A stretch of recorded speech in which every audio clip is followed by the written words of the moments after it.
जब 10 महीने सगाई में तुम अपने साधर्मी को, जो तुम्हारी सहधर्मिणी बनने वाली है, उसको क्या नहीं दे देते, अपने पुण्य का कितना भाग नहीं दे देते।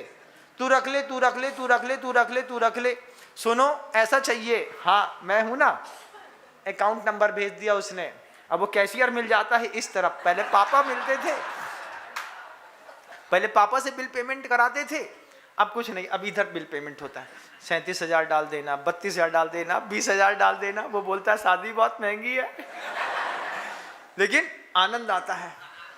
जैसे एक दाम्पत्य जीवन को सफल करने में 10-8 महीने का समय मिलने पर आपको विचित्र प्रकार की अनुभूति होती है, ठीक ऐसे ही जिनेंद्र भगवान के मंदिर को बनने का संकल्प कर लिया, अब जब तक बन नहीं जाता तब तक अंदर ही अंदर विचित्र विचित्र प्रकार की पुण्य की अनुभूति होती है।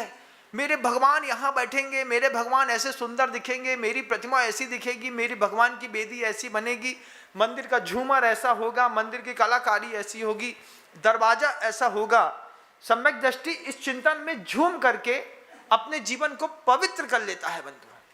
और मिथ्या दृष्टि, अरे तुम लोगों को समझ में नहीं आए, तो महंगो मकान काय बना रहे भगवान को, उनके कौन लड़का बच्चा है,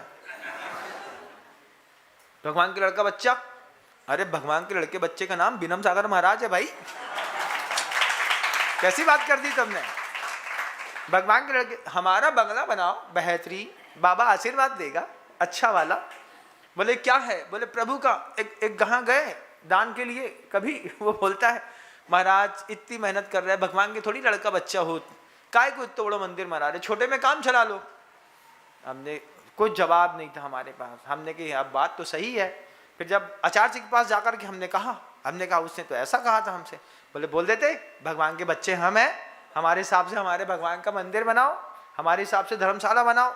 उसके बाद पूरी दुनिया की धर्मशालाएं सुधरी, 5 स्टार होटल में और धर्मशाला में आजकल कोई फर्क नहीं पड़ता, इतना सुंदर बनाते हैं। हम तो लोग उस कहते हैं जब अपने घर में फालतू में सड़े फर्श में नहीं रह पा रहे, कम से कम धर्मशाला में रहने लगो। धर्मशाला में रहने के लिए क्या करना पड़ता है, कुछ नहीं करना पड़ता, पीछे का मंडल दिया, धर्मशाला मिल जाती 5-5 करोड़ की, क्या दिक्कत है। अरे नहीं महाराज हमारा घर ही ठीक है। धर्मशाला में रहने वाले बताओ, अच्छा बताओ, लगाओ दम मिटाओ गम, कमाए दुनिया खाए हम। तुमने 5 करोड़ की धर्मशाला बनाई, तुम धर्मशाला में एक दिन नहीं सोए, इतना बढ़िया कमरा है, इतनी अच्छी डिजाइनर खिड़की है, इतना अच्छा दरवाजा है, इतना अच्छा फर्श है, फ्लोरिंग है, इतनी अच्छी हवा आती है, इतना अच्छा झूमर लटका है।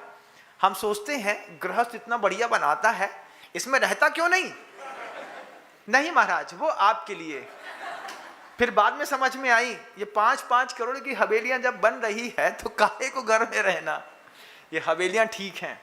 तो जिनेंद्र भगवान का जितना वैभव बढ़ता है समाज का भी उतना ही वैभव बढ़ता है।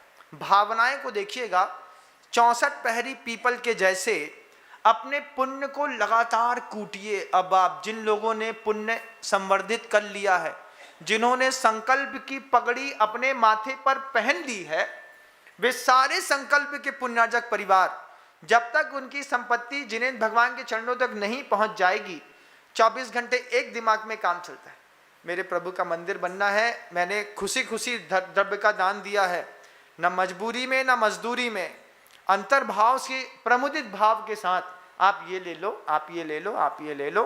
इस तरीके से जिनेंद्र भगवान के जो मंदिर बनते हैं अपने आप में अति अतिशयकारी होते हैं। लेकिन 2 प्रकृति के लोग हैं, कुछ भावना अच्छी रखने वाले और कुछ भगवान के मंदिर में आते तक नहीं है। अगर आपके नगर में ऐसा कोई व्यक्ति आपको दिख जाए जिसको गुटके से मतलब है, दुकान से मतलब है, पत्ते से मतलब है, लेकिन भगवान से मतलब नहीं है, और जिनेंद्र भगवान का कुल में वो आया है, उसको हमारा ये वाला प्रवचन जरूर सुनाइएगा, आपको भी अच्छा लगेगा और जैन शासन की महिमा जैनों के माध्यम से और बढ़ेगी। शब्दों को विराम देता हूँ। गुरुदेव श्री विद्यासागर जी महाराज। जय जिनेंद्र। अगर आपको मेरी वीडियो अच्छी लगती है तो प्लीज़ मेरे चैनल को लाइक करें, शेयर करें और सब्सक्राइब करें। Thank you.